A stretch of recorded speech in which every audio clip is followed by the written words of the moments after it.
Son las 7:46 en el tiempo del centro de la República Mexicana. Bueno, deseamos mucho de qué hablar sobre el tema de la reforma hacendaria y de seguridad social y del paquete económico 2014. Es un paquetote porque estamos hablando de una reforma constitucional, de 4 nuevas leyes, de 17 reformas legales, del propio paquete económico 2014 que ya incluye la iniciativa de ley de ingresos de la Federación, está el proyecto de presupuesto de egresos de la Federación y los criterios generales de política económica para el ejercicio 2014. Todo esto, desde luego, no puede entenderse sino como una respuesta del gobierno a una franca desaceleración económica, la caída tan grave de las expectativas de crecimiento económico, lo que se espera se reduzca en materia de ingresos petroleros, lo que creíamos que íbamos a crecer pero que no vamos a crecer.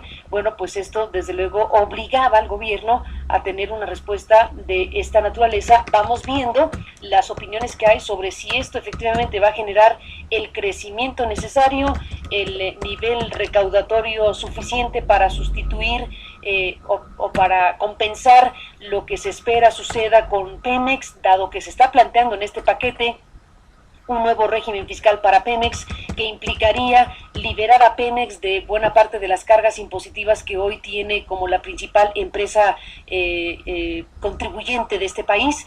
Y bueno, pues todo esto desde luego va afectando de muchas maneras a diferentes sectores del país. El gran tema es que dijeron no al IVA en alimentos y medicinas, que hubiera sido un suicidio político en un contexto como el que México vive. Entonces se elimina la idea del IVA en alimentos y medicinas y se concentra el asunto en un conjunto de medidas recaudatorias por un lado y de recuperación, digamos, de espacios fiscales que habían quedado atrapados en figuras como la consolidación fiscal y otras medidas que también está proponiendo eliminar: el YETU, el impuesto a los depósitos en efectivo, que eran parte de las exigencias del empresariado. Por cierto, como decía Patricia Armendáriz en la conversación con CNN, unas por otras a los empresarios. Y lo que hoy, como podemos ver en la primera plana de Reforma, se llama el recargón fiscal en la clase media, que también ahí habrá muchas cosas que analizar de esta propuesta de reforma hacendaria. Hace un cuadrito Reforma hoy que es bastante ilustrativo de cómo esta reforma fiscal impactaría precisamente a la clase media, en particular a aquellas personas que puedan tener a sus hijos en una escuela privada, que tienen mascotas, que beben refrescos, que van a los espectáculos, que se transportan en aviones. Hace un recuadro de lo que una persona que gane, por ejemplo, dice Reforma en el ejemplo que pone, 58,000 pesos mensuales, que tenga 2 hijos en escuela primaria, en la escuela privada, y que tenga una mascota. Sin Reforma, la renta sería de 8,000 pesos, en un caso imaginario. Con Reforma, 9,280 la renta, porque habrá impuesto para la renta. Si esta persona con 2 hijos que van a escuela privada y tienen una mascota pagan colegiatura de 10,000 pesos, sin Reforma, con Reforma pagarán 11,600. Si pagan alimento para mascota 800 pesos al mes, pagarán 928. Si van a espectáculos al mes por 1,300 pesos, pagarán 1,508. Si se transportan foráneamente, pagando sin Reforma 774, con Reforma 898. Si pagan en gasolina 1,950 sin Reforma, pagarán con Reforma 1,977. Si consumen refrescos por 387 pesos al mes, pagarán con Reforma 449. El gasto total sería, sin Reforma, en sus colegiaturas, mascota, gasolina, refrescos, 23,211 pesos. 23,000 pesos con 23,000 pesos sin Reforma, 26,640 con Reforma. Es un incremento sustantivo y por esto este recargón a la clase media pues será parte desde luego de lo que será motivo de muchas discusiones en el Congreso, en la Cámara de Diputados.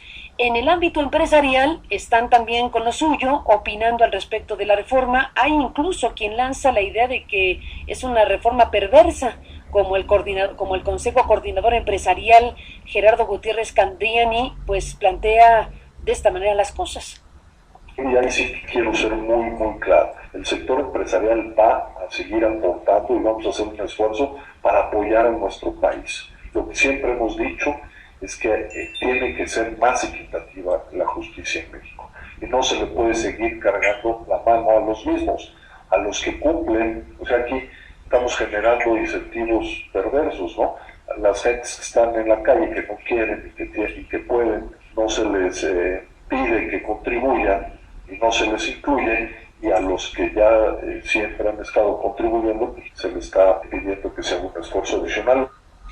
Bueno, más que una reforma perversa, incentivos perversos, que no es lo mismo lo que plantea Gerardo Gutiérrez Candiani ayer. El líder del Consejo Coordinador Empresarial, el Consejo Mexicano de Hombres de Negocios, que es Claudio X González, bueno, manifiesta su preocupación sobre la reforma enviada. Pero no cabe duda que pues sí recarga fuertemente sobre los que ya pagan duro, y tiene que mostrar mucha más eficacia en ampliar la base. Hay elementos para hacerlo, esperemos que lo hagan, pero por lo pronto se recarga sobre los que ya pagan. Obviamente el hecho de que pues haya más transferencia de recursos del sector privado al sector público, obviamente que también se utilicen esos recursos en forma muy eficiente, muy eficaz, con transparencia, con rendición de cuentas. Eso es lo que nos preocupa. En el caso de Valentín Díez Morodo, director del Consejo Empresarial Mexicano de Comercio Exterior, se dijo sorprendido por los términos de la iniciativa o de las iniciativas entregadas al Congreso. Puede lesionar a las maquiladoras, principalmente, y los empresarios de la región. Habrá que escucharlos a ellos. Simplemente podría afectar de alguna forma el comercio exterior, pero vamos a escucharlos. Es muy difícil dar una opinión así. Es muy diferente de lo que podríamos haber esperado. Creo que para los momentos que estamos viviendo, puede ser la adecuada, y simplemente vamos a analizarla, como digo. Es muy difícil dar una opinión así a la ligera, sin entrar a los detalles, porque una cosa es que veamos los conceptos, pero tenemos que ver los alcances, y eso es lo más importante. Bueno, pues el dirigente de la Asociación Mexicana de la Industria Automotriz, Fausto Cuevas, dice que lo que plantea el gobierno va a afectar las ventas del ramo automovilístico. No hemos terminado el análisis de esta propuesta que fue presentada el día de ayer. Estamos en ese proceso, pero lo que sí coincidimos en que, en el caso de lo que comentábamos anteriormente, que va ligado es la cuestión de eliminación de subsidios a los combustibles y la aplicación de un impuesto que esperamos que efectivamente sea dedicado a atender al sector automotriz, dado que pues está cobrando vía consumo de combustibles. Por separado, el director general del Centro de Estudios Económicos del Sector Privado, Luis Fonserrada, dice que la necesidad de revisar aspectos como el gasto gubernamental y la deuda están presentes. Yo les invitaría que tengan muy presente el objeto de este estudio, que es seguir revisando continuamente, puntualmente, los programas y el gasto del sector público. Precisamente ahora, después de la presentación de la reforma hacendaria, es fundamental ver que el gasto se realice con la mejor eficacia, con la mejor eficiencia. Y Guillermo Ortiz, actual presidente del Consejo de Administración de Banorte, pues llamó a llevar a buen puerto la reforma hacendaria. Creo que el tema fundamental es llevar a buen puerto el programa anunciado de reformas estructurales. Esto no implica únicamente la aprobación de las leyes que están pendientes, de las leyes secundarias, pero sobre todo la instrumentación, o sea, cómo aplicamos esto, cómo lo llevamos a cabo. La apertura de sectores claves de la economía a la competencia, el abaratamiento de la energía, la profundización e inclusión financiera. Pero si bien esos cambios son condiciones necesarias para crear un ambiente más propicio al desarrollo, tampoco son condiciones suficientes. Así como la estabilidad económica no fue una condición suficiente, esa tampoco.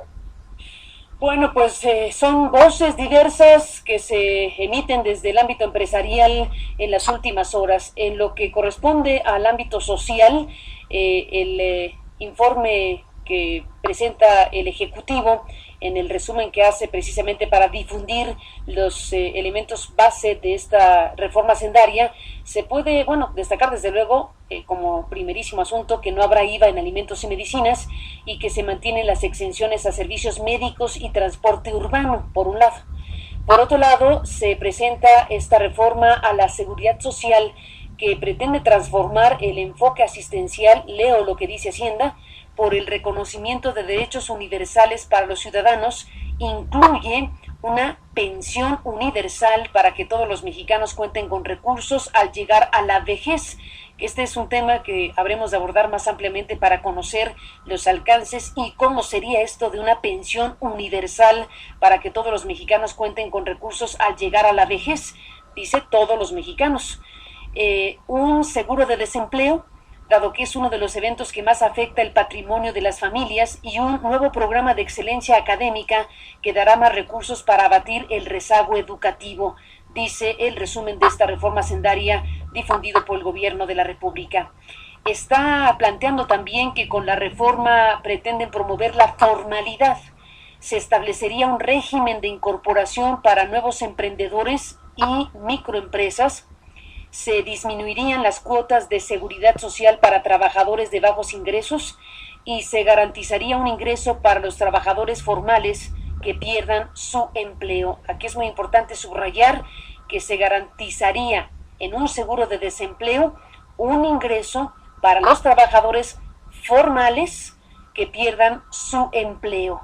Y este otro elemento que también es motivo de debate y discusión, que tiene que ver con los impuestos a un producto que tristemente es un producto básico, digámoslo así, en los consumos nacionales, las bebidas azucaradas y los refrescos, que pues aquí se plantea que se pondrán más impuestos a los refrescos y las bebidas azucaradas, y la reforma estaría impulsando el tema de la salud y del medio ambiente también, con impuestos ambientales al consumo de combustible y a plaguicidas, y los impuestos a bebidas azucaradas para reducir la obesidad y los riesgos de salud a la población.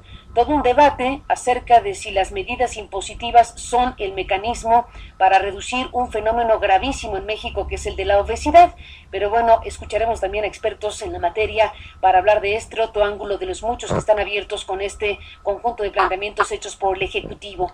Por lo pronto, más impuestos a las bebidas azucaradas y los refrescos ha generado reacciones diversas de las propias refresqueras, que están absolutamente en contra de que se cobren más impuestos a sus productos. Son las 7:59 en el tiempo del centro de la República Mexicana. Después de este amplio recorrido de voces diversas sobre la reforma hacendaria y fiscal en México, volvemos también con otros temas.